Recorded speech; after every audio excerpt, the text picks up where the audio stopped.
मशहूर जोंतकोल और चिनारबाग, जो सदियों से लाखों सयाहों की तवज्जो का मरकज रहा है, इन दिनों खस्ता हाल है। डल झील से जुड़ने वाला आबी जखीरा इस कदर आलूदा और बदबूदार हो चुका है कि वहां से गुजरने वाले लोगों को नाक ढांपनी पड़ती है। इस आबी जखीरे के इर्द गिर्द प्लास्टिक की बोतलें और पॉलिथीन बैग्स जैसा ठोस फजला तैरता हुआ देखा जा सकता है।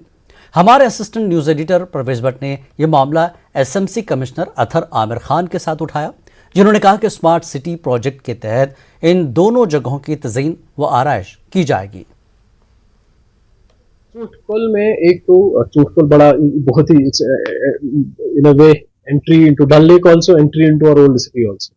तो डल लेक बराबर जो हमारा डल गेट है, डल गेट से लेकर चूटकुल के अलोंग मैसूमा तक हम इसमें एक साइकिल ट्रैक एंड वॉक पे बना रहे हैं, जिसपे आप साइकिलिंग कर सकते हैं, आप वॉक कर सकते हैं। उसको proper landscaping, proper lighting, proper it's tile pathway जो बनाया जा रहा है, that work is being done ताकि ये स्पेस ओपन अप हो जाए।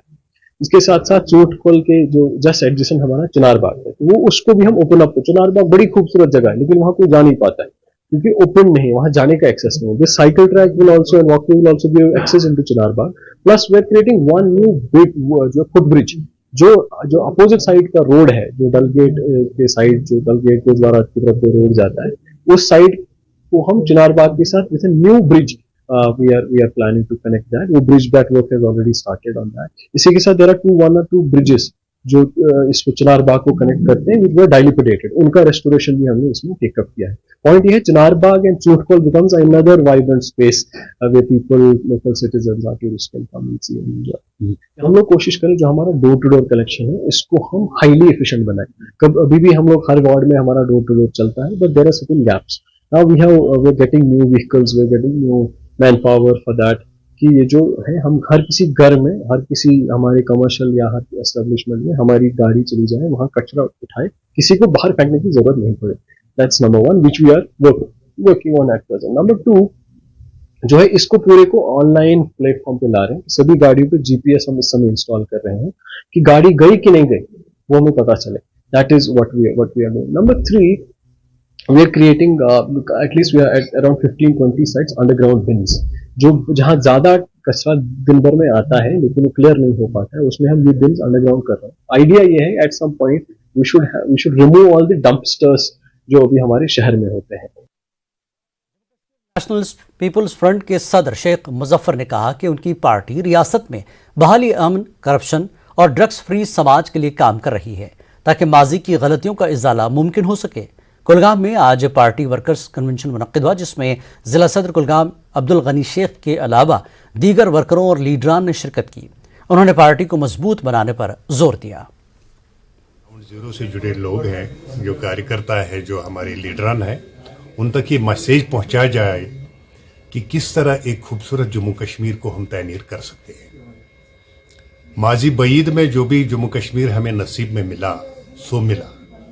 हमने कितना कुछ खोया, क्या पाया, ये सब जानते हैं, लेकिन अपने आने वाले नस्लों के लिए, अपने आने वाले पोता पोतियों के लिए, अपने आने वाले बच्चों के लिए एक खूबसूरत जम्मू कश्मीर को तमीर करना हमारी पार्टी का अवलीन फर्ज है। और drug addiction free Jammu Kashmir, corruption से पाक जम्मू कश्मीर और तशद्दुद से पाक जम्मू कश्मीर को तमीर करना इस पार्टी का मेन एजेंडा है।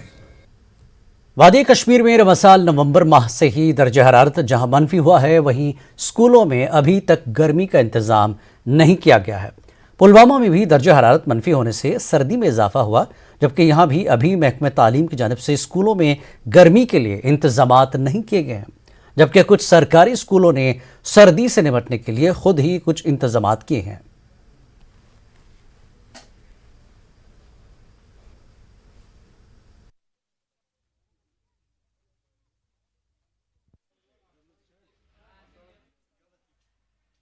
हम सुबह जब बच्चे हैं वो दूर से आते हैं, जैसे मैं आती हूँ 3 किलोमीटर दूर से, तो सुबह हमें सर्दी लगती है, तो इसीलिए ऑलमोस्ट हमने सब सिलेबस कवर किया है और हम यहाँ पे रिवीजन कर रहे हैं, इसीलिए हमें मतलब अब छुट्टी होनी चाहिए। सर्दी बहुत ज़्यादा है, हमें आने जाने में बहुत प्रॉब्लम होती है और हमें स्कूल्स में भी हमने सारा सिलेबस कंप्लीट किया ऑलमोस्ट, और हम घर में भी अच्छी तरीके से पढ़ सकते हैं और हम चाहते हैं कि स्टूडेंट्स मतलब एज ए स्टूडेंट छुट्टी होनी चाहिए। रात के वक्त होता है और बच्चों को स्कूलों में काफ़ी मुश्किलात का सामना करना पड़ता है। आप देख रहे हैं कि जब कोई बच्चा जो 5वीं 6ठी या 4थी जमात का लड़का होगा या बच्ची होगी, उसको सुबह जब स्कूल जाना होता है तो काफ़ी मुश्किलात का सामना करना पड़ता है, और जब शाम को वापस आते हैं तो मुझे आप देख रहे हैं कि ग्राउंड लेवल पर बच्चे इस वक्त बहुत ज़्यादा बीमार हैं। वो इसी वजह से है कि उनको एक्सपोजर होता है इस ठंड में, और जो दर्स तदरीस का जो एक सिलसिला होता है वो भी बिल्कुल अच्छी तरह से स्कूलों में नहीं चल रहा है। यहाँ अगर देखा जाए तो मनफी दर्जा हरारत के साथ साथ सर्दियाँ भी बढ़ गई है। तो सरकारी स्कूलों में अभी तक देखा जा रहा है यही कि हीटिंग अरेंजमेंट पूरी तरह से अमल में नहीं लाया गया है। कुछ स्कूलों ने अगर अपने बलबूते पे हीटिंग अरेंजमेंट शुरू कर दिया है, लेकिन मैक्सिमम जो सरकारी स्कूल है वहाँ पर हीटिंग अरेंजमेंट अभी तक मुकम्मल नहीं किया गया है, जिसकी वजह से यहाँ पर सरकारी स्कूलों में पढ़ने वाले बच्चों में मुश्किलात ही पेश आ रहे हैं। बिलाल खान, न्यूज़ 18 जम्मू कश्मीर, पुलवामा। कश्मीर न्यूज़ में फिलहाल इतना ही। News Network, News 18